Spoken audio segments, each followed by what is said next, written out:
Hari ini kita akan lanjutkan belajar kembali firman Tuhan. Kita lanjutkan pembahasan tentang Esra. Kita mau buka di pasal yang ke-7, mulai ayat yang pertama. Kemudian daripada semua itu, pada zaman pemerintahan Artasasta Raja Negeri Persia, maka berangkatlah Esra bin Seraya bin Asaria bin Hilkiah bin Salum bin Sadok bin Ahitub bin Amaria bin Asaria bin Merayot bin Serasa bin Usi bin Buki. Perhatikan nanti yang kelima. Bin Abisua bin Pinehas bin Eleazar bin Harun, yaitu Harun imam kepala. Perhatikan di ayat yang kelima ini. Bin Abisua bin Pinehas bin Eleazar. Bapak Ibu tahu Eleazar adalah anaknya Imam Harun yang menggantikan posisinya Harun. Bapak Ibu nanti dengerin khotbah saya, judulnya Eleazar. Saya pernah bahas detail siapa ini Eleazar. Ini orang yang rendah hati, ini orang yang ngikutin kehendak Tuhan. Ternyata dari cucu cicitnya, dari keturunannya, ternyata dipakai Tuhan menjadi orang penting bagi kerajaan Israel. Bapak Ibu, ada berkat keturunan dari apa yang kita kerjakan hari ini, apa yang kita lakukan hari ini. Ternyata keturunan kita dari generasi ke generasi akan diberkati Tuhan. Bapak Ibu meski dengerin khotbah saya tentang Eleazar, cari aja di YouTube. Bapak Ibu akan belajar banyak di sana. Eleazar adalah keponakannya Musa. Harusnya secara, kalau dilihat hitung-hitungannya, yang menggantikan Musa harusnya Eleazar. Tetapi ternyata Tuhan memilih Yosua yang orang lain, yang gak ada keturunan dari darah dagingnya, dari keluarganya Musa. Bapak Ibu, apa yang dilakukan Eleazar? Dia menerima dengan senang hati, sekalipun dia nggak mendapat bagiannya. Kalau orang itu ya tahu kehendak Tuhan, tahu apa yang Tuhan mau dan Tuhan inginkan, dia tahu persis apa yang harus dia kerjakan dan lakukan loh. Sekalipun ini kok kelihatannya ndak adil, sekalipun ini kok kelihatannya ndak enak, ternyata Tuhan punya maksud dan tujuan di balik semuanya itu. Dari apa yang kita lakukan dengan setia, dari apa yang kita lakukan dengan tekun, Tuhan menghitung, Tuhan melihat, dan Tuhan akan memberi upah di kemudian hari. Kita akan lihat di ayat yang ke-6. Esra ini berangkat pulang dari Babel. Ia adalah seorang ahli kitab. Ternyata Esra ini orang yang pintar, yang jago belajar firman. Tidak heran Tuhan pakai. Saya pernah singgung di beberapa khotbah saya yang lalu, beda antara Petrus dan Paulus. Ini dua rasul yang sama-sama dipakai Tuhan luar biasa. Dia adalah orang-orang yang diurapin Tuhan, memiliki otoritas dan kuasa yang powerful dan dahsyat sekali. Bapak Ibu, tapi memiliki dampak yang berbeda. Petrus adalah orang yang tidak terdidik karena dia adalah dari keluarga nelayan, kerjaannya jadi pelayan. Tetapi Paulus adalah orang yang terdidik lewat didikan Gamaliel. Dia belajar kitab, dia selidiki Alkitab. Waktu dua-duanya dipakai Tuhan, ternyata Paulus lebih dipercaya nulis 3/4 perjanjian baru. Dipercayakan Tuhan lebih gede lagi. Petrus sama-sama dipakai Tuhan. Dia nulis surat Petrus dan tidak terlalu banyak suratnya.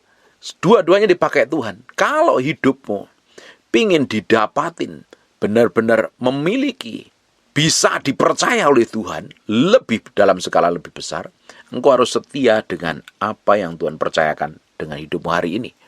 Kalau engkau hari ini mengembangkan dirimu dengan baik, belajar, selidikin terus, kembangkan diri, penuhi dengan hikmat, pengertian, dan pengetahuan. Jangan jadi orang Kristen plonga-plongo. Ibadahnya rajin, doanya kenceng, tapi hidupnya babak belur. Hidupnya nggak jadi berkat. Itu juga malah jadi batu sandungan. Banyak orang pinter ngomong firman, tapi nggak pinter ngelakuin, juga jadi batu sandungan. Harusnya orang Kristen adalah orang yang paling dicari oleh banyak perusahaan. Karena apa? Memiliki hikmat, pengertian, pengetahuan, dan karakternya diubah menjadi serupa segambar dengan Tuhan. Makanya banyak perusahaan akan cari karena memiliki hikmat, pengertian, pengetahuan, kejujuran, integritas, dan lain sebagainya. Tapi saya temuin banyak pegawai-pegawai Kristen kelakuannya malah jadi batu sandungan, tidak mencerminkan kemuliaan Tuhan. Malah orang-orang yang gak kenal Tuhan malah punya integritas, punya kejujuran. Harusnya mulai hari ini kita menjadi orang yang bisa dipercaya dalam segala hal. Bapak Ibu, engkau hari ini gak ngerti apa-apa, masih pelongo-pelongo, mulai belajar selidikin. Esra ternyata adalah seorang ahli kitab. Seorang ahli kitab ya tentunya dia belajar Alkitab. Dia selidikin kitab-kitab para nabi.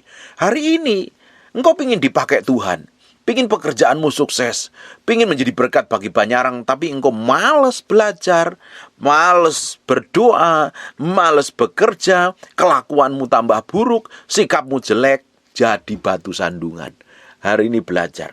Saya ini adalah orang yang senang sekali belajar. Saya hampir tiap bulan beli buku, dan saya hari ini punya buku banyak sekali. Saya belajar banyak dengan buku-buku, dengan pengajaran. Saya dengerin dengan pengajaran hamba Tuhan yang memiliki pengalaman dengan Tuhan yang dalam sekali. Saya belajar banyak sama mereka. Dan Tuhan benar-benar berikan hikmat, pengertian, dan pengetahuan. Kalau kita mau belajar mengembangkan diri, ternyata kita akan memiliki skill. Kalau engkau ingin dipakai perusahaan, dipakai orang, dibutuhkan orang lain, dan kamu memiliki skill, pasti dicari orang. Kalau hari ini engkau tidak punya skill, udah males, nggak ngerti apa-apa, kelakuanmu buruk, ya orang males dekat denganmu. Nggak ada perusahaan. Kalau kita ini mengembangkan diri, punya skill, punya keterampilan, punya pengetahuan, punya hikmat, orang akan cari kamu, ingin belajar dari apa yang kamu miliki. Bahkan orang akan percayakan hal-hal besar atas hidupmu karena engkau bisa mengelola dan bisa dipercaya untuk bertanggung jawab. Tapi kalau nggak punya skill dan pengetahuan, ya sopo sing mau percaya. Harus jadi orang yang memiliki hikmat. Orang Kristen harus pinter. Esra adalah seorang ahli kitab, mahir dalam Taurat Musa yang diberikan Tuhan. Powerful enggak? Esra ini orang spesial. Tidak heran Tuhan panggil Esra untuk balik ke Yerusalem. Dan ternyata nanti kita akan selidiki selanjutnya. Dia bukan orang yang main-main. Dia orang yang ngerti kitab Taurat, ngerti hukum-hukum Tuhan. Dan raja memberi dia segala yang diingininya. Orang itu kalau bisa dipercaya, punya integritas, punya pengetahuan, punya skill, punya kemampuan, punya cara pandang yang luas, akhirnya berkat itu ngikutin loh. Hari ini banyak orang sibuk cari kerjaan. Kenapa kok sibuk cari kerjaan? Ngelamar di sana tolak, ngelamar di sini tolak. Karena kamu nggak punya kemampuan yang lebih di atas rata-rata. Orang Kristen kalau nggak punya kemampuan lebih di atas rata-rata, ya siapa yang mau percaya? Tapi kalau engkau punya kemampuan yang di atas rata-rata, banyak perusahaan akan cari kamu. Bahkan ada orang invest duitnya ke kamu untuk dikelola karena engkau bisa dipercayakan untuk mengelola uang, dan uang itu akan berkembang. Hari ini kita bisa menjadi orang yang dipercaya apa tidak? Dipercaya Tuhan bisa nggak? Kalau kita nggak bisa dipercaya Tuhan, gimana orang yang dunia ngelihat fisik, ngelihat penampilan kita bisa percaya?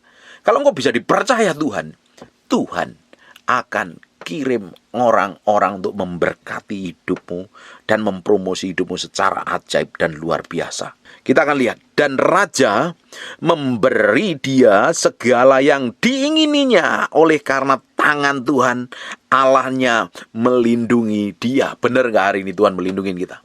Benar nggak Tuhan manifestasi melalui hidupmu? Benar nggak hidup penuh hikmat, pengertian, dan pengetahuan? Benar tidak? Ada kuasa Tuhan yang mengalir melalui hidupmu. Ada manifestasi karakter Tuhan mengalir melalui hidup kita. Dari perkataan, tindakan, dan perbuatan kita. Benar nggak? Real mencerminkan kemuliaan Tuhan. Kalau tidak, hari ini perlu bertobat. Cari Tuhan sungguh-sungguh, belajar berubah, buat hatimu semakin hari semakin mengasihi Tuhan. Selidikin kebenaran firman Tuhan. Kita akan lihat ayat yang ke-7. Juga berangkat pula ke Yerusalem beberapa rombongan orang Israel dan imam, orang Lewi, penyanyi, penunggu pintu gerbang, dan budak di bait Allah pada tahun ke-7 zaman Raja Artasasta. Kita akan lihat di ayat yang ke-8. Lalu tibalah ia di Yerusalem pada bulan ke-5, yakni tahun ke-7 zaman raja itu. Tepat pada tanggal 1 bulan pertama, ia memulai perjalanannya pulang dari Babel. Dan tepat pada tanggal 1 bulan ke-5, ia tiba di Yerusalem. oleh karena tangan murah Allah untuk melindungi dia. Ini perjalanannya jauh sekali, dan di sana banyak penyamun, banyak orang-orang jahat, ternyata Tuhan lindungi. Perjalanannya lebih cepat perjalanannya. Kita akan lihat ya, ayat yang ke-10. Sebab Ezra telah bertekad untuk meneliti Taurat Tuhan dan melakukannya, serta mengajar ketetapan dan peraturan di antara orang Israel. Bapak Ibu, ketika Ezra ini pingin punya kerinduan balik ke Yerusalem untuk mendirikan bait Allah bersama orang-orang, Mordekai itu yang di zaman Esther juga ikut di dalamnya. Banyak orang-orang yang hidup takut akan Tuhan, punya kerinduan untuk memulihkan keadaan bangsa ini yang sudah jauh dari hadapan Tuhan, melakukan kejahatan dan akhirnya ditawan, dihancurkan. Dia mulai balik kembali ingin mendirikan bait suci karena kerinduannya, hatinya yang benar-benar terpaut sama Tuhan. Tuhan buka jalan loh. Kalau hari ini hidupmu sudah hancur-hancuran, sudah gak ada pengharapan, cari Tuhan, kejar Tuhan. Waktu engkau di luar Tuhan, setan akan habisin hidupmu. Waktu engkau mulai cari Tuhan, dengan kasih karunia-Nya, Tuhan ampuni dosamu dan Tuhan akan pulihkan hidupmu. Ketika Ezra bertekad meneliti Taurat Tuhan dan melakukannya. Ini orang yang belajar firman, bukan hanya sekedar belajar, tapi dia pingin melakukan firman itu. Dan ternyata didapat ini hatinya berbeda, mencari Tuhan, mencintai Tuhan. Ternyata perjalanannya dilindungi Tuhan. Kalau hidupmu ingin dilindungi, diproteksi, dijagai, benar-benar hidup menjadi berkat, jalan sama Tuhan. Kalau engkau berjalan sama Tuhan, tidak ada yang sanggup menyentuhmu dan menghancurkan hidupmu. Sebab Ezra telah bertekad untuk meneliti Taurat Tuhan dan melakukannya, serta mengajar ketetapan dan peraturan di antara orang Israel. Punya kerinduan kuat. Ini bangsa Israel ini harus hidup takut akan Tuhan. Dia pelajarin firman, dia lakukan firman, dan diajarkan supaya bangsa ini menjadi bangsa yang menyembah Allah Abraham, Ishak, dan Yakub. Kalau bangsa ini menyembah Tuhan, bangsa ini hidup takut akan Tuhan, bangsa ini akan dipulihkan, bangsa ini akan diproteksi, bangsa ini akan diberkatin Tuhan. Dia tahu, dia belajar dari kejadian-kejadian masa lalu, dia belajar dari kitab-kitab Taurat, kitab para nabi.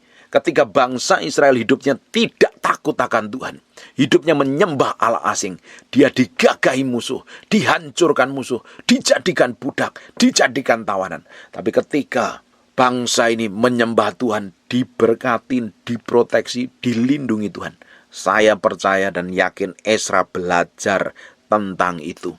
Dia belajar tentang kisahnya para raja-raja di Israel. Dia belajar tentang kisahnya para hakim di Israel. Dia belajar bagaimana orang hidup takut akan Tuhan. Ujungnya menjadi apa? Hari ini, engkau jadi orang Kristen seperti apa? Benar hidupmu sungguh-sungguh mencintai Tuhan, menyelidiki kebenaran firman Tuhan? Saya percaya kalau orang itu belajar firman, dia akan semakin pintar. Dia semakin memiliki hikmat, dia semakin memiliki pengetahuan, hidupnya tidak akan sembrono dan sembarangan, tapi hidupnya menjadi tambah hari, tambah takut akan Tuhan. Tidak berhenti sampai situ. Kita bertobat, cari Tuhan, kejar Tuhan. Kita nggak berhenti di situ saja. Tuhan pulihkan, Tuhan berkati. Tuhan tidak berhenti sampai situ. Tuhan akan bawa kita menjadi berkat bagi banyak orang. Karena itu tujuannya Tuhan. Dan tidak sampai di situ saja. Tuhan tidak akan tinggalkan, Tuhan proteksi, Tuhan jaga, Tuhan lindungi. Makanya yang perlu dikejar adalah kebenaran kerajaan Allah dan kebenarannya. Maka berkat yang semua yang dipertambahkan itu akan diberikan kepadamu. Jangan pertambahannya yang dikejar, berkatnya yang dikejar. Berkat itu akan ngejar kita kalau kita ini hidup takut akan Tuhan. Yang kita kejar hari ini adalah pribadi Tuhan, kebenaran. Kita lakukan kebenaran. Baru otomatis berkat itu akan ngejar, mengalir memberkatin kita. Gak usah pusing, Tuhan kita itu Tuhan yang baik. Dia Allah yang baik. Jangan pusingin dengan dirimu sendiri. Tuhan pasti jagain, Tuhan pasti proteksi. Kita akan lihat ayat yang ke-11. Inilah salinan surat yang diberikan Raja Artasasta kepada Ezra, imam dan ahli kitab itu, yang ahli dalam perkataan segala perintah dan ketetapan Tuhan bagi orang Israel. Artasasta, raja segala raja, kepada Ezra imam dan ahli Taurat Allah semesta langit. dan selanjutnya. Maka sekarang olehku telah dikeluarkan perintah bahwa setiap orang di dalam kerajaanku yang termasuk orang Israel awam atau para imamnya atau orang-orang Lewi dan yang rela pergi ke Yerusalem boleh turut pergi dengan engkau. Tuhan berikan kemudahan. Di mana ada visi, di situ ada provisi. Ezra punya visi. Ini orang-orang harus balik ke Yerusalem, balik ke Israel untuk menyembah Allah Abraham, Ishak dan Yakub. Ternyata Tuhan buka jalan, Tuhan sertai, Tuhan pasti membuka jalan selama hatimu benar, hatimu ini lurus di hadapan Tuhan. Hari ini ambil keputusan untuk hidup benar di hadapan Tuhan. Kalau selama ini bikin dosa dan pelanggaran, ambil keputusan untuk jalan sama Tuhan. Tuhan pasti buka jalan.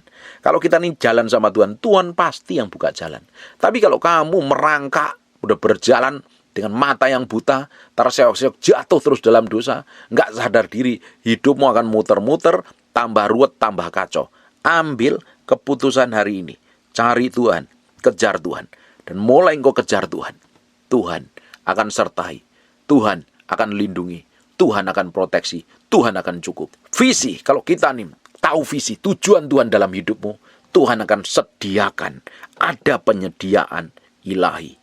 Ayat yang ke-14, oleh karena engkau disuruh raja serta ketujuh orang penasihatnya untuk mengadakan penyelidikan mengenai Yehuda dan Yerusalem dengan berpedoman kepada hukum Allahmu yang menjadi peganganmu. Ini orang yang benar-benar hidupnya berpedoman pada hukum dan ketetapan Tuhan. Kalau hidup kita nggak punya dasar firman, kita bertindak semau kita sendiri, kita bersikap seenak kita sendiri, kita nggak punya aturan. Sehingga apa yang kita pikir benar, apa yang kita pikir ini menyenangkan dan menguntungkan kita, kita lakukan sekalipun itu melanggar kebenaran firman Tuhan. Dosa adalah pelanggaran terhadap hukum Allah. Dosa, kalau kita lakukan, hubungan kita dengan Tuhan itu putus. Dan upah dosa adalah maut. Solusi dari dosa dan pelanggaran adalah datang sama Tuhan, minta ampun sama Tuhan, minta dikuduskan, disucikan oleh darah anak domba Allah. Ayat yang ke-15, dan untuk membawa perak dan emas yang diberikan raja serta para penasihatnya sebagai persembahan sukarela kepada Allah Israel yang tempat kediamannya di Yerusalem. Orang akan akui loh, kalau kita nih nyembah Tuhan Allah Abraham, Ishak dan Yakub, kita nyembah, kita hidup benar, kita melakukan semua ketetapan Tuhan, orang akan akui Allah kita yang kita sembah terbukti begitu powerful dan berkuasa. Bapak Ibu, Raja Artasasta dan penasihat-penasihatnya mengakui bahwa Allah Israel ini adalah Allah yang powerful, Allah yang dahsyat. Maka dia sampai memberikan persembahan sukarela. Powerful enggak? Orang akan lihat benar Tuhan yang kita sembah, Tuhan yang begitu powerful dan berkuasa. Lihatnya Tuhan melalui apa? Melalui sikap dan kelakuan dan tindakanmu itu loh. Bisa dipercaya enggak hari ini? Seperti apa kelakuanmu? Mencerminkan perbuatan Tuhan apa tidak? Karena kita akan menjadi sama seperti yang kita sembah. Kamu nyembah Tuhan, karaktermu sama seperti Tuhan. Yang jadi masalahnya, orang bisa melihat Tuhan melalui karakter kelakuanmu apa tidak hari ini? Melalui ucapanmu dan tindakanmu. Kalau hari ini hidupmu masih jadi batu sandungan, kerjaannya ribut, kerjaannya gegeran, kerjaannya berantem, saling sikut, saling gigit, saling cakar, saling telan, bertobat, sadar diri. Orang gak melihat kemuliaan Tuhan. Justru orang melihat setan melalui kelakuan, sikap, dan tindakanmu. Hari ini, ambil keputusan untuk bertobat. Kalau engkau bertobat, orang akan melihat Tuhan yang manifestasi dalam kehidupanmu. Ayat yang ke-16, berserta segala perak dan emas yang akan kau peroleh dari seluruh provinsi Babel. Powerful gak nih? Berkatnya mengalir. Dengan persembahan sukarela yang akan dipersembahkan oleh rakyat dan para imam bagi rumah Allah yang ada di Yerusalem. Karena kerinduannya membangun bait Allah, tempat kediaman Allah, Tuhan sediakan. Bukan ngemis, bukan maksa. Ini persembahannya sukarela. Hari ini gembala sidang bikin gereja, maksa jemaatnya, ngancam jemaatnya dikasih persembahan. Saya percaya loh, kalau Tuhan suruh kita jadi hamba Tuhan, Tuhan suruh kita jadi gembala sidang, Tuhan suruh kita bangun ruang ibadah, bangun gereja, Tuhan siapkan. Tidak perlu kita paksa jemaat, Tuhan sediakan. Dan ternyata Tuhan sediakan apa yang dibutuhkan untuk pembangunan bait Allah di Yerusalem. Perkakas yang pernah dijarah dibalikin lagi. Bahkan orang memberikan persembahan sukarela. Karena apa? Bukti penyediaan Tuhan itu begitu powerful.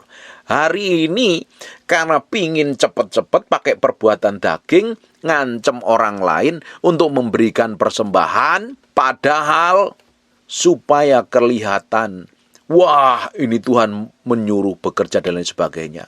Kita hamba Tuhan harus memiliki kemurnian hati. Kita harus memiliki motivasi hati yang benar.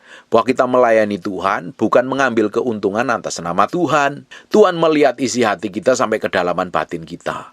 Kalau sampai hari ini masih memiliki motivasi yang busuk, motivasi yang jahat, motivasi yang tidak murni, bertobat, sadar diri. Karena yang kita kejar bukan yang kelihatan di bumi ini. Buat apa kita membangun gedung? Oh, gedung itu bagus kalau buat pakai ibadah. Tapi kalau punya motivasi busuk di dalamnya, orang diberkati, tapi engkau sendiri ditolak Tuhan, ya buat apa? Yang kita kejar kan perkenanan Tuhan. Yang kita kejar kan suatu hari kita didapati menjadi mempelainya Kristus. Dan siap masuk dalam meja perjamuan kawin anak domba.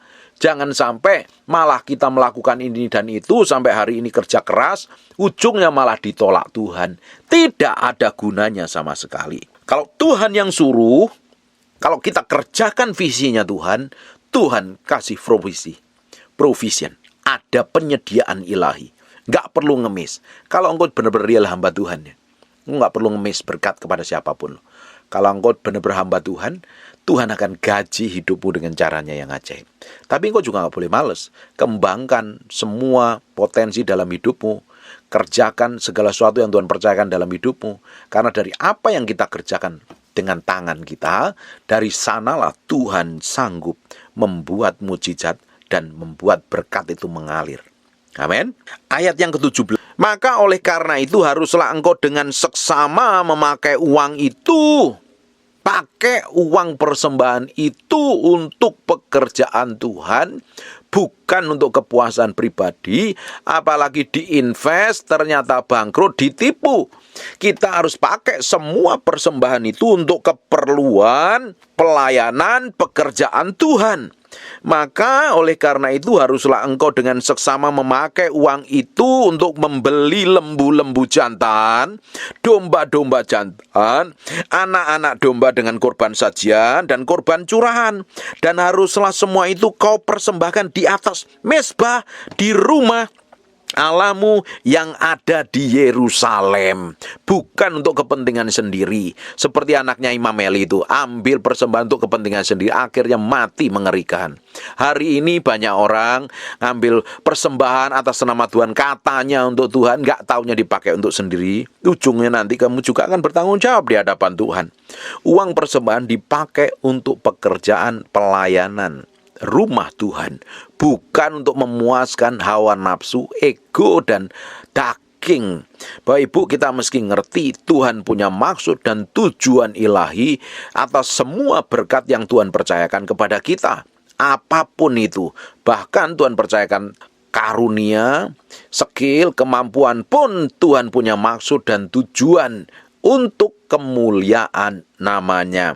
Makanya harus memiliki kemurnian, ketulusan untuk melayani Tuhan. Sehingga hati kita nggak melenceng ketika melihat berkat, melihat persembahan. Kalau hati kita ini mudah melenceng dengan berkat, artinya engkau nggak jauh beda dengan Bileam. Bileam itu nabi, benar-benar nabi loh. Nubuatnya cespleng, manjur. Tapi kadang melintir hatinya, melihat upah, melihat uang. Seperti juga dengan Gehazi. Dia melayani Elisa dengan luar biasa. Elisa dipakai Tuhan melihat mujizat. Tapi hatinya itu cenderungnya kepada berkat dan upah. Ujungnya menyesatkan. Kita harus menang dalam hal ini. Kalau tidak, kita akan tertipu dan ditipu setan ujungnya kita tidak didapatin melakukan kehendak Allah. Saya ulang di ayat 18. Tetapi apa yang dianggap baik olehmu dan oleh saudara-saudaramu untuk diperbuat dengan perak dan emas yang selebihnya, boleh kamu perbuat sesuai dengan kehendak Allahmu. Jadi kalau Tuhan berkati kita, bisnis kita, pekerjaan kita, tanya Tuhan, ini Tuhan kok berkati aku ini melimpah-limpah, ada maksud apa di balik semua ini? Kau punya tujuan apa atas hidupku ini? Karena dari balik semua berkat yang Tuhan percayakan sama kita, Tuhan punya maksud dan tujuan. Ayat yang ke-19, hanya perlengkapan-perlengkapan yang diserahkan kepadamu untuk ibadah di rumah Allahmu, sampaikanlah itu ke hadapan Allah di Yerusalem. Dan yang lain masih diperlukan untuk rumah Allahmu, pembayarannya menjadi tanggunganmu. Itu boleh kau bayar dari perbendaharaan kerajaan. Kita akan lanjutkan di ayat 21. Kemudian aku, Raja Artasasta, telah mengeluarkan perintah kepada semua bendahara di daerah seberang sungai Efrat. Begini, segala yang diminta daripadamu oleh Imam Ezra, ahli Taurat Allah semesta langit, haruslah dilaksanakan dengan seksama. Perhatikan, perintahnya Raja Artasasta. Dia keluarkan perintah kepada semua bendahara yang di daerah negeri seberang. Segala yang diminta daripadamu oleh Imam Ezra, ahli Taurat Allah, dia dipromosi menjadi imam dan dikenal orang menjadi orang ahli Taurat Allah karena ngerti kebenaran, ngerti firman. Dan apa yang terjadi? Semesta langit, segala yang diminta daripadamu oleh Imam Ezra, ahli Taurat, semesta langit, haruslah dilaksanakan dengan seksama. Dengan memakai perak sampai jumlah 100 talenta, gandum sampai jumlah 100 kor, anggur sampai jumlah 100 bat, minyak sampai jumlah 100 bat, dan garam tidak terbatas. Powerful sekali. Berkatnya berkelimpahan. Dia jalanin kehendak Tuhan, dia ngikutin apa yang Tuhan mau, Tuhan buka jalan, Tuhan buka gerbang-gerbang yang selama ini tertutup, Tuhan bikin breakthrough, dan Tuhan semuanya siapin dengan yang terbaik.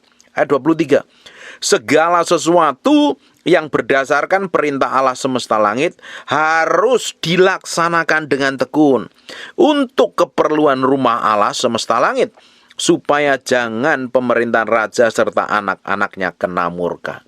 Ini raja yang gak kenal Tuhan, jadi ngerti Tuhan gara-gara Ezra.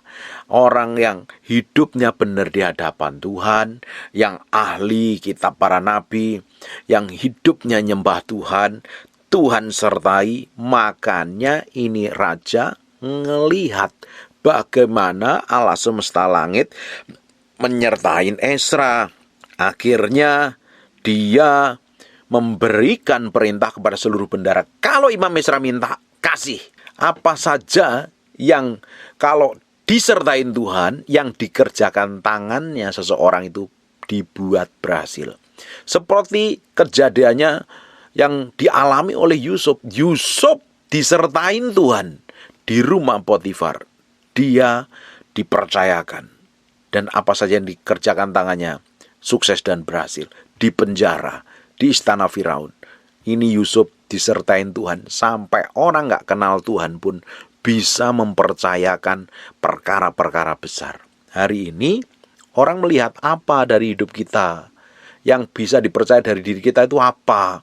Benar gak bisa didapatin menjadi orang yang bisa dipercaya? Atau sama sekali tidak bisa dipercaya? Atau engkau kerjaannya nipu kanan diri, ngomong gede, ngomong besar, hasilnya nol besar, ya siapa yang mau percaya? Kalau engkau mau dipercaya, engkau harus bisa dipegang perkataanmu, tindakanmu, perbuatanmu. Baru akan terbukti, orang mulai mempercayakan, dan Tuhan pun akan mempercayakan. Bapak Ibu, yang kita kejar hari itu sebenarnya pribadi Tuhan, bukan yang lain. Tapi setan seringkali arahkan kita, tipu daya kita untuk mengejar sesuatu yang bukan pribadi Tuhan. Ngejar materi, ngejar berkatnya. Makanya hati ini harus memiliki motivasi yang murni. Hatinya Ezra pingin hidupin kitab Tauratnya Musa, kitab para nabi, berjalan dalam ketetapan Tuhan. Setelah itu dia mengajarkan orang-orang Israel untuk hidup takut akan Tuhan. Karena dia belajar dari kisahnya para raja-raja di Israel, orang-orang yang berbuat jahat dan orang-orang yang berbuat benar di hadapan Tuhan. Dia ingin mengajarkan hidup takut akan Tuhan, respek, hormat sama Allah Abraham, Ishak dan Yakub. Akhirnya Tuhan buka jalan yang luar biasa. Bapak Ibu, tadi ada orang komentar, Pak, sukses itu apakah hanya sekedar materi? Pak, banyak orang yang nggak takut akan Tuhan sukses loh. Sukses itu bukan sekedar kita diberkatin, punya rumah gede, punya mobil bagus, punya uang deposito, punya pekerjaan. Bukan, itu sukses menurut kacamata dunia. Sukses menurut kacamata Tuhan adalah kalau kita didapatin melakukan semua kehendak-Nya, menyenangkan hidup Tuhan, dan didapatin hidup kita ini berkenan di hadapannya. Itu by proses, nggak langsung. Perlu pikul salib, mati daging, sangkal diri. Perlu proses namanya permukaan. Ada orang ngomong begini, Pak, saya ini sudah ikut Tuhan, hidup saya malah babak belur. Ya Tuhan lagi purnikan, Tuhan persiapkan sesuatu yang besar. Jangan gerutu, jangan ngomel, jalanin aja. Emangnya Bapak, Ibu saja yang ngalami, saya pun ngalami. Selama 5 tahun diremukkan. Supaya hati saya itu nempelnya sama Tuhan, bukan nempel pada sesuatu yang lain.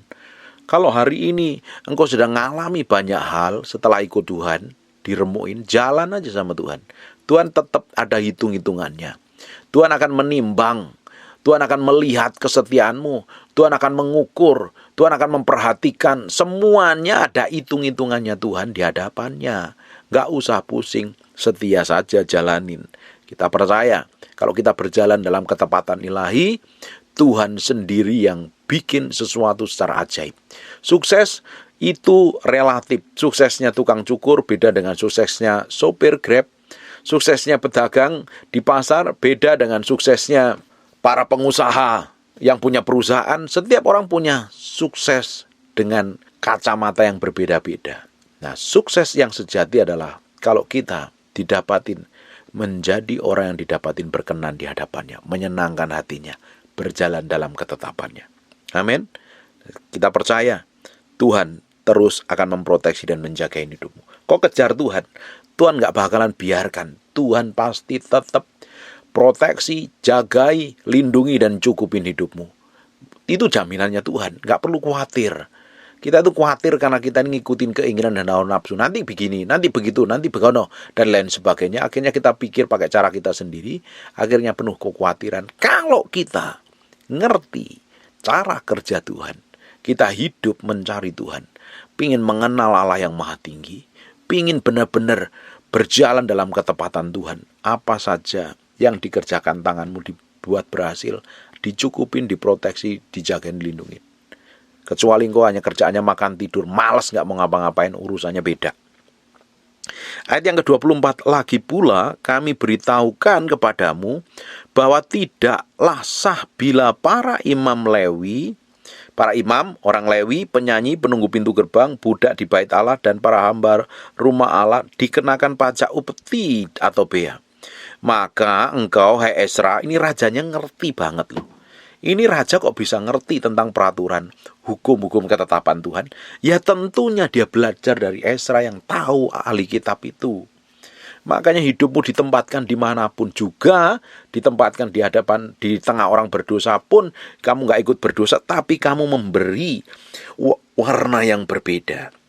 Membuat mereka ngerti kebenaran. Saya yakin dan percaya, ini raja ngerti ketetapan ini, gak langsung ngerti, tapi dia belajar tentang ketetapan Tuhan. Ada yang ngajarin. Saya yakin Ezra yang ngerti. Kenapa? Kok Ezra dipercayakan raja? Karena Ezra pasti dekat dengan raja.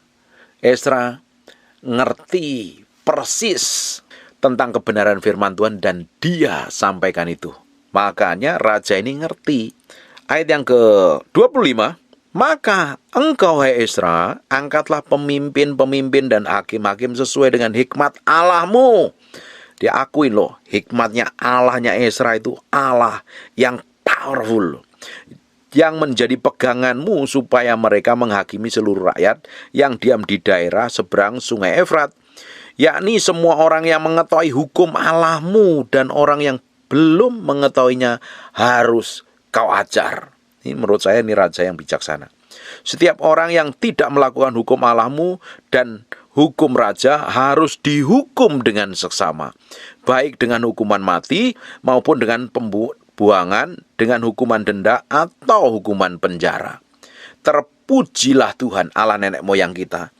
Dengan demikian menggerakkan hati raja sehingga ia menyemarakkan rumah Tuhan yang ada di Yerusalem. Mulai Ezra dan teman-temannya cari Tuhan, memiliki kerinduan yang benar, yang sungguh-sungguh dengan Tuhan, hatinya condong kepada Tuhan, hidup benar di hadapan Tuhan. Akhirnya Tuhan gerakkan raja ini ikut menyemarakkan rumah Tuhan yang ada di Yerusalem. Tetapi ketika orang Israel hidupnya jahat di hadapan Tuhan, itu orang yang ngikutin gaya hidupnya Yerobeam bin Nebat itu, semuanya kena murka Tuhan, matinya pada mengerikan semuanya.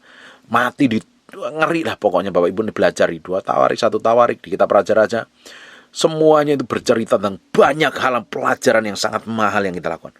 Dan akhirnya kerajaan mereka ditawan, dikuasain musuh, bahkan dibuang jadi tawanan. Tetapi ketika orang-orang ini punya kerinduan membangun bait Allah, Tuhan gerakkan orang-orang untuk memberkati. Tuhan kirim orang-orang untuk buka jalan dengan caranya yang ajaib. Tuhan menyertai, melindungi, memproteksi, menjagai, dan ujungnya Tuhan memberkati dengan keajaiban. Perhatikan ayat yang ke-28. Dan membuat aku disenangin oleh raja dan penasihat-penasihatnya, segala pembesar raja yang berkuasa. Ini favor ini. Gak semua orang bisa dapat kayak begini nih. Kalau hidup kita ini ya, baik kelakuan, tindakan, kita punya etika, kita memiliki hikmat lebih di atas rata-rata. Mulut kita, perkataan kita ini gak sembarangan, gak sembrono. Punya orang yang etika, punya sopan santun, punya tata krama yang tinggi sekali. Orang itu senang dekat kita. Orang itu ingin banyak belajar. Kalau kita menjadi orang yang memiliki hikmat, pengertian, pengetahuan, orang itu ingin dekat sama kita, ingin belajar banyak hal. Nah, hikmat, pengertian, dan pengetahuan itu didatangnya sumbernya dari Tuhan. Makanya kita harus hidup takut akan Tuhan. Hidup takut akan Tuhan adalah permulaan hikmat. Membangun keintiman dengan Tuhan setiap hari. Menyelidikin kebenaran firman Tuhan. Waktu kita nempel sama yang menjadi sumbernya hikmat, hikmat itu akan mengalir melalui hidup kita. Seperti carang tidak akan bisa berbuah kalau nggak nempel sama pokoknya. Nempel sama pokoknya dapat nutrisi, akhirnya carang itu berbuah. Sama seperti kita, kalau kita nempel sama Tuhan sebagai sumber hikmat, pengertian, pengetahuan, kuasa, kehormatan, kemuliaan, semua yang dari Tuhan itu manifestasi melalui hidupmu. Tidak heran Ezra, perhatikan ayat 28, dan membuat aku disenangin oleh raja dan penasihat-penasihatnya serta segala pembesar raja yang berkuasa. Kenapa kok disenangin? Pasti ada sesuatu yang berbeda. Ada penyertaan Tuhan, ada hikmat, dia jago ahli kitab Taurat. Luar biasa ini orang nih. Hidupnya takut akan Tuhan. Makanya jadi berkat bagi banyak orang. Tapi kalau engkau suami istri kerjaannya geger, ribut, berantem, eker-ekeran sama suami istri lo, kamu cintai lo, kamu dasar menikah atas dasar cinta kan, nggak ada yang seperti Siti Nurbaya dijodohkan kan. Ya mungkin ada beberapa 1-2 orang dijodohkan. Kita itu memutuskan untuk nikah dengan pasangan kita atas dasar cinta. Terus kalau sudah menikah bertahun-tahun, karena nggak cocok, kamu ribut gegeran, kamu marah-marah, sampai maki-maki ngomong kasar. Lu cintamu kemana? Kalau sama orang yang dekat saja, hubunganmu nggak beres, hubunganmu nggak baik, ya bagaimana dengan orang lain? Harusnya yang paling bisa menikmatin Tuhan itu adalah orang yang terdekat dengan kita loh. Bisa itu pasangan hidupmu, anakmu, istrimu, suamimu. Dia yang harus bisa menikmatin Tuhan melalui karakter, sikap, dan perbuatan kita. Harus senang, demen dengan kita. Karena apa? Benar-benar real praktek hidup kita mempermuliakan nama Tuhan. Tapi kalau kerjaannya ribut, gegeran, dan berantem, perlu bertobat, sadar diri hari ini. Perhatikan ayat yang ke-28b. Maka aku menguatkan hatiku karena tangan Tuhan. Dia sadar kekuatannya Tuhan. Allahku melindungi aku, dan aku menghimpunkan dari antara orang Israel beberapa pemimpin untuk berangkat pulang bersama-sama dengan aku. Besok kita akan pelajari di pasal yang ke-8 dalam perjalanannya Esra menuju ke Yerusalem. Kita akan lihat apa yang terjadi. Tuhan tetap sertai. Ini Esra benar-benar bergantung hidupnya sama Tuhan. Dia menguatkan hatinya karena tangan Tuhan. Bapak Ibu, engkau berhasil, engkau sukses, itu karena perbuatan tangan Tuhan. Yang membuat berhasil itu Tuhan, supaya namanya dipermuliakan atas hidupmu dan keluargamu. Bukan kamu curi kemuliaan. Ini karena kerja kerasku, ini karena hikmatku, karena ini kemampuanku, karena ini sekolahku. Kalau kamu curi, ujung hidupmu tidak dapatin berkenan di hadapan Tuhan. Malah didapati menjadi orang yang jahat, busuk, karena kamu mencuri kemuliaan Tuhan. Segala pujian, hormat, pengagungan hanya buat Tuhan. Kita ini tidak berhak mendapat pujian. Pujian yang itu hanya untuk Tuhan. Karena semuanya dari Dia, oleh Dia, dan untuk Dia, untuk kemuliaan nama Tuhan. Tapi banyak orang hari ini mencari pujian dari orang lain, padahal pujian itu hanya untuk Tuhan. Tidak heran orang itu menyombongkan diri. Kalau orang menyombongkan diri, ingin diakuin orang, dihormatin orang, dipandang hebat, dipandang pintar, dan lain sebagainya. Nggak taunya malah direndahkan. Ini kalau kita merendahkan hati, Tuhan menyertai, Tuhan melindungi, Tuhan memproteksi dan menjagai. Dan Tuhan buka jalan dengan caranya ajaib. Tuhan sertai Esra. Besok kita akan lanjutkan kembali. Saya berdoa, Bapak Ibu, hari ini belajar banyak hal tentang apa yang dialami orang Israel dan apa yang dialami oleh Esra. Amin. Tutup matamu, tutup Alkitabmu, kita berdoa. Bapak, terima kasih buat firman-Mu.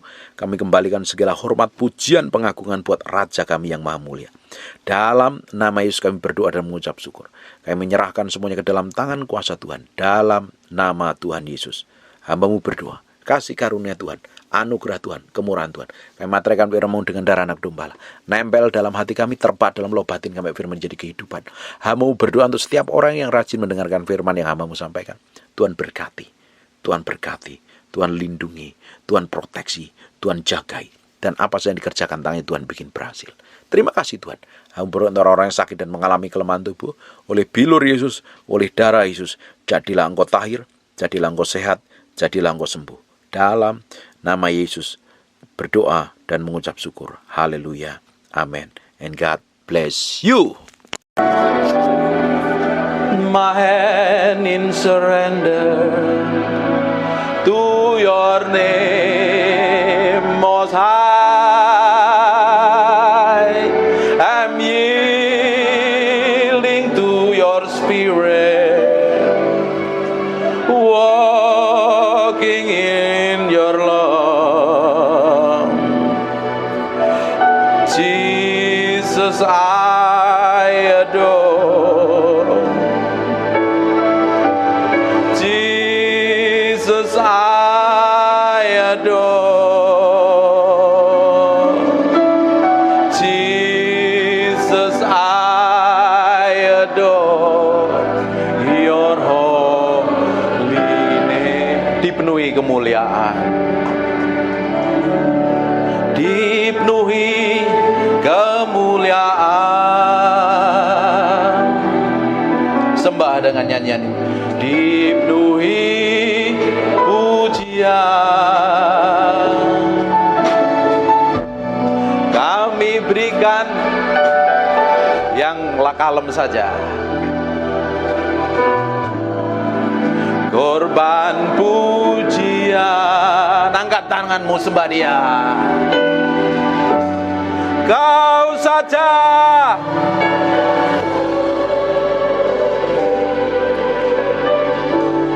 Kau saja yang layak, Kau layak terima glory.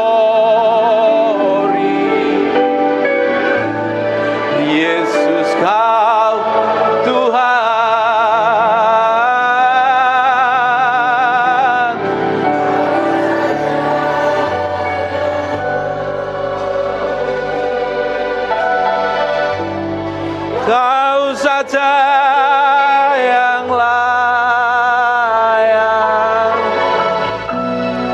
Kau layak terima glory.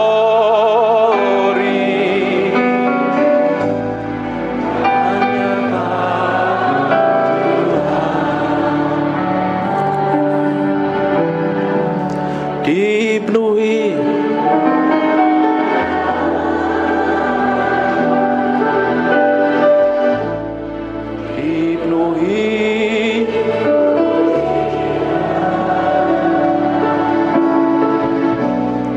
kami.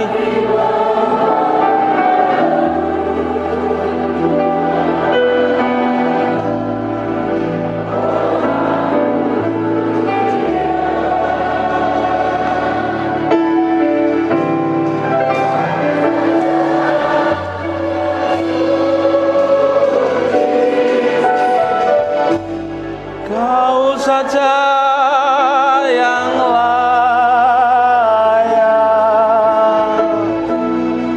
Kau layak terima glory. Yesus, Kau Tuhan,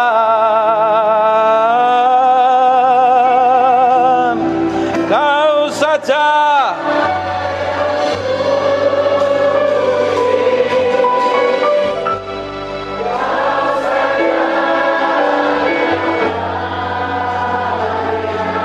Haleluya, Kau layak terima glory.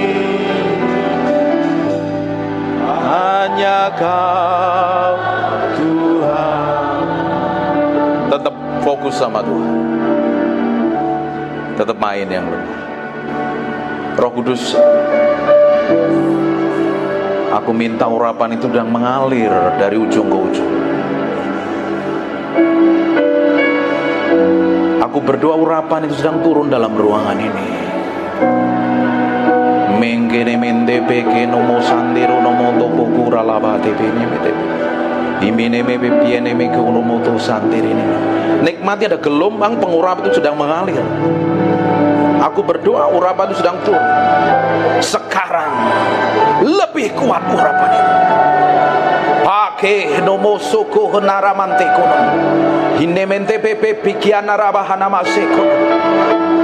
Hipeko naralabatabak.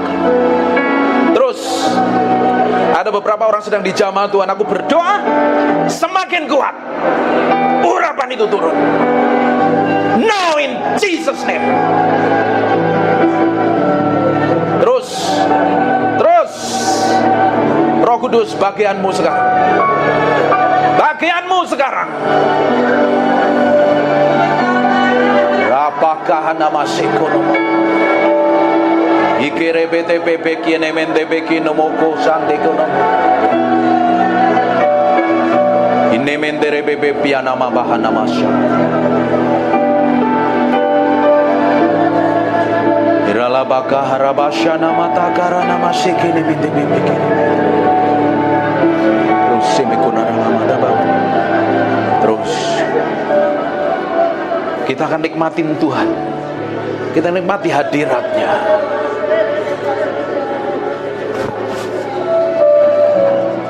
Terus Tuhan, pagi hari ini hadir dalam ruangan ini Tuhan. Lawat orang-orang yang haus dan lapar.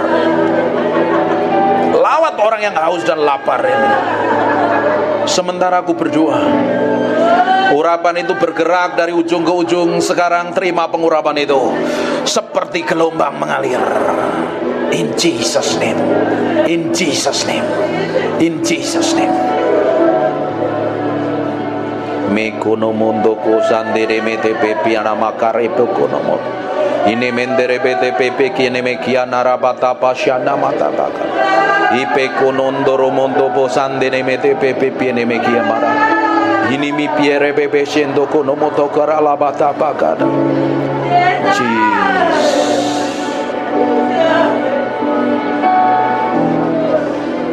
Terus Tuhan, buat sesuatu yang berbeda pagi hari ini.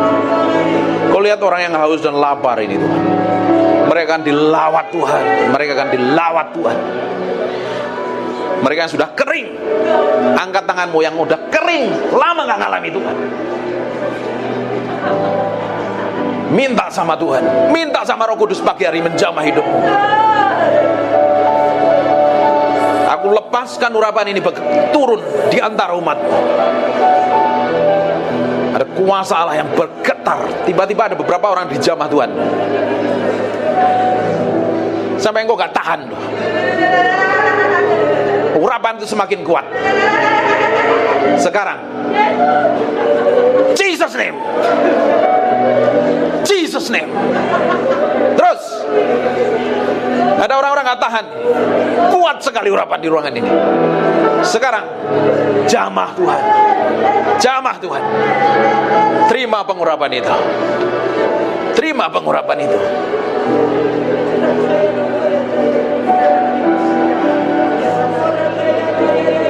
Terus yang sudah bisa nyembah, pakai sembah Tuhan. Izinkan Tuhan hadir menjamah hidupmu pagi hari ini. Buat hatimu haus dan lapar pengen kenal Tuhan lebih dari apapun juga. Engkau menguasai, bukan aku bukan siapa-siapa. Ini bagianmu menjamah umatmu. Lawat mereka dengan hadiratmu. Terus semakin kuat. Aku perintahkan setiap roh yang bukan dari Tuhan, kepahitan, sakit hati, kecewa, aku perintahkan kau pergi dan tinggalkan dalam ruangan ini. Aku berdoa urapan itu semakin kuat Tuhan. Hadiratmu turun dalam ruangan ini. In Jesus name. Jesus, we thank you, we praise you, we adore you. We thank you, we praise you, we adore you.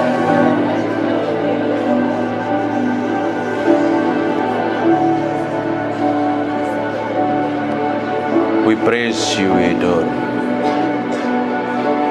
We thank you, we thank you.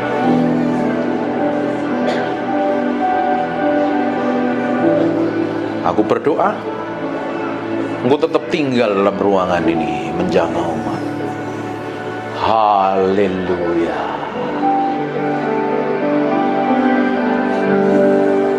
Haleluya.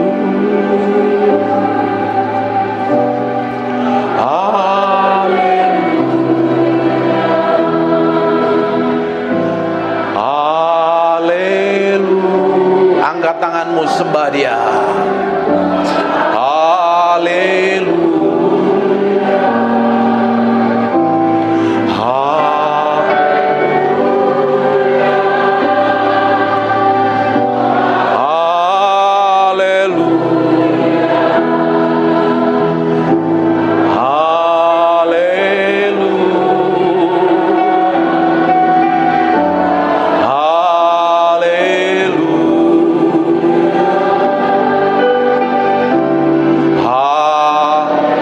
Sementara lagu ini dinyanyikan, sementara umatmu menyembah, engkau ditinggikan, engkau dimuliakan dalam ruangan ini.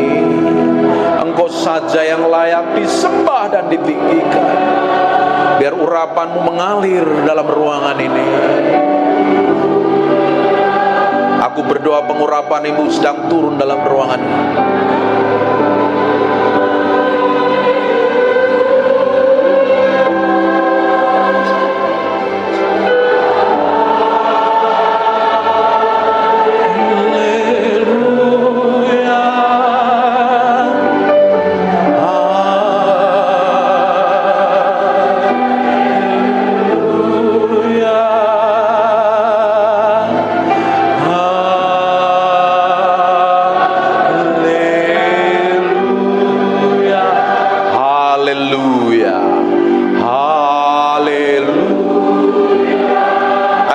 Sakit, taruh tangan kananmu di bagian yang sakit. Saya mau berdoa. Aku berdoa biar urapan kesembuhan itu turun dalam ruangan ini. Dan aku perintahkan semua sakit, penyakit dan kelemahan tubuh pergi, tinggalkan, tubuh orang-orang yang sedang menyembah ini. Dalam nama Yesus, dalam nama Yesus.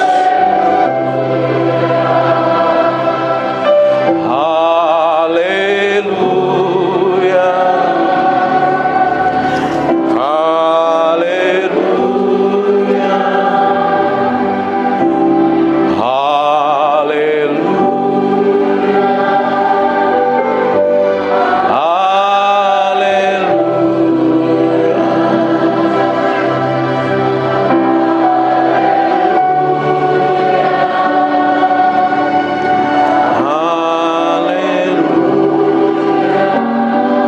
dalam nama Yesus, aku berserah penuh kepadamu.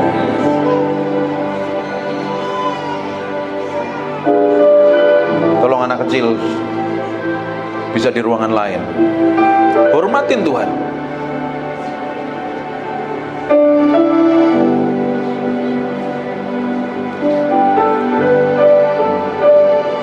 Makasih Tuhan. Terima kasih Tuhan. Kalau anaknya diam nggak apa-apa. Kalau anaknya berisik, suruh pindah ke ruang lain. Terima kasih. Terima kasih buat hadiratmu. Terima kasih buat jamahanmu. Kami mau duduk diam, tetap menyembah Tuhan dan menikmati hadirat Tuhan. Dalam nama Yesus, haleluya, amin. Amin, amin. Buka matanya, silakan duduk. Yoro laini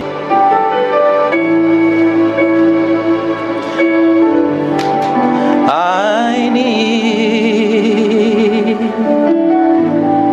yoro laini yoro laini Jesus yoro laini.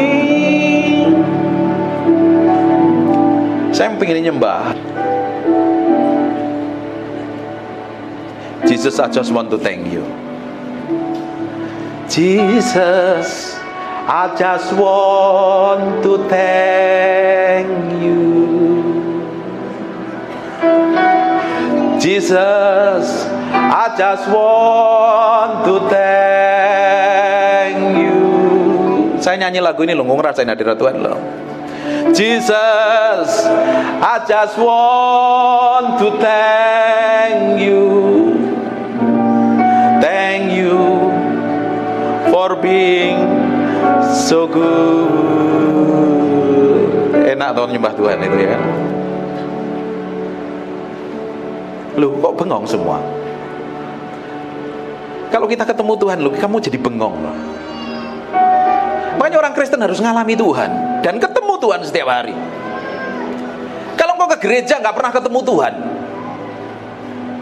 please anak kecilnya bisa ditolong. Ada ruangan lain, ruangan baby, biar yang lain nggak ganggu.